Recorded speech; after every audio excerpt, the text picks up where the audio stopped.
चुने हुए सभी सांसदों का कर्तव्य है,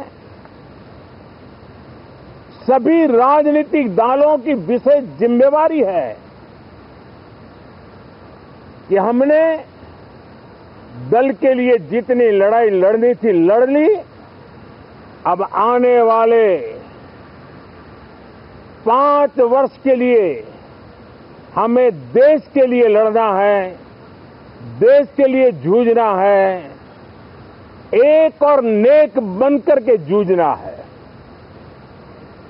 मैं सभी राजनीतिक दलों से भी कहूंगा कि आइए हम आने वाले 4 साढ़े 4 साल दल से ऊपर उठ करके सिर्फ और सिर्फ देश को समर्पित होकर के संसद के इस गरिमापूर्ण मंच का हम उपयोग करें।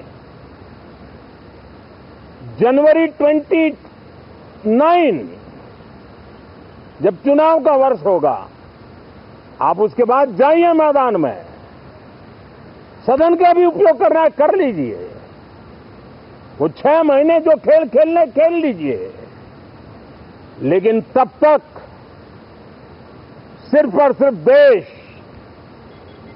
देश के गरीब, देश के किसान, देश के युवा, देश की महिलाएं, उनके सामर्थ्य के लिए, उनको एम्पावर करने के लिए जन भागीदारी का एक जन आंदोलन खड़ा कर करके 2047 के सपने को पूरा करने के लिए हम पूरी ताकत लगाए। मुझे आज बहुत दुख के साथ कहना है कि 2014 के बाद कोई सांसद 5 साल के लिए आए,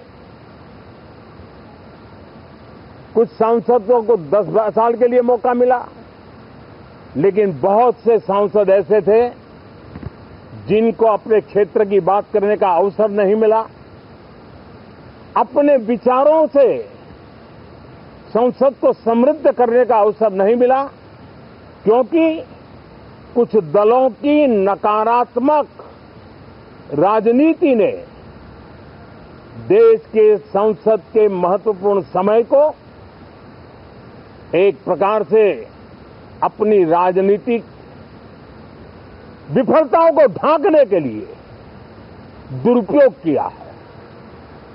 मैं सभी दलों से आग्रहपूर्वक कहता हूं कि कम से कम जो पहली बार सदन में आए हैं, ऐसे बहुत बड़ी संख्या में हमारे माननीय सांसद हैं और सभी दल में हैं, उनको अवसर दीजिए, चर्चा में उनके विचारों को प्रकट करने का मौका दीजिए, ज्यादा से ज्यादा लोगों को आगे आने का अवसर दीजिए।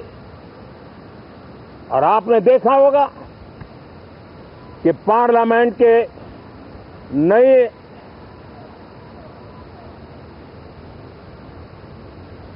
संसद गठन होने के बाद जो पहला सत्र था, 140 करोड़ देशवासियों ने बहुमत के साथ जिस सरकार को सेवा करने का हुक्म किया है देशवासियों ने, उसकी आवाज को कुचलने का और लोकतांत्रिक प्रयास हुआ। 2.5 घंटे तक देश के प्रधानमंत्री का गला घोंटने का, उनकी आवाज को रोकने का, उनकी आवाज को दबाने का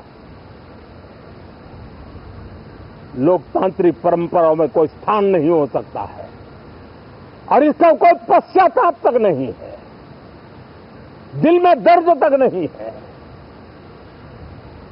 मैं आज आग्रहपूर्वक कहना चाहता हूं,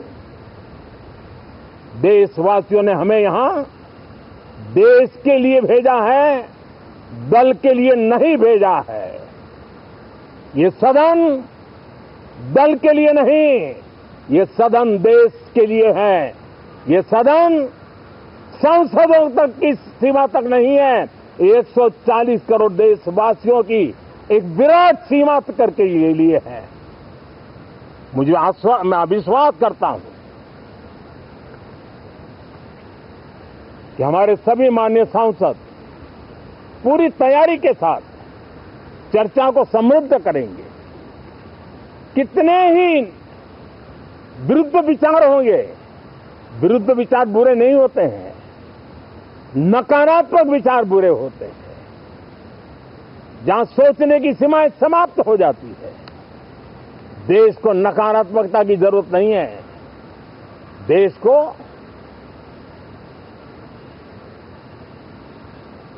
एक विचारधारा, प्रगति की विचारधारा, विकास की विचारधारा, देश को नई ऊंचाइयों पर ले जाने वाली विचारधारा से हमें आगे बढ़ाना होगा। मैं पूरा ही आशा करता हूं कि हम लोकतंत्र के इस मंदिर का भारत के सामान्य मानवीय की आशा आकांक्षाओं को पूर्ण करने के लिए सकारात्मक रूप से उपयोग करेंगे। बहुत बहुत धन्यवाद साथियों।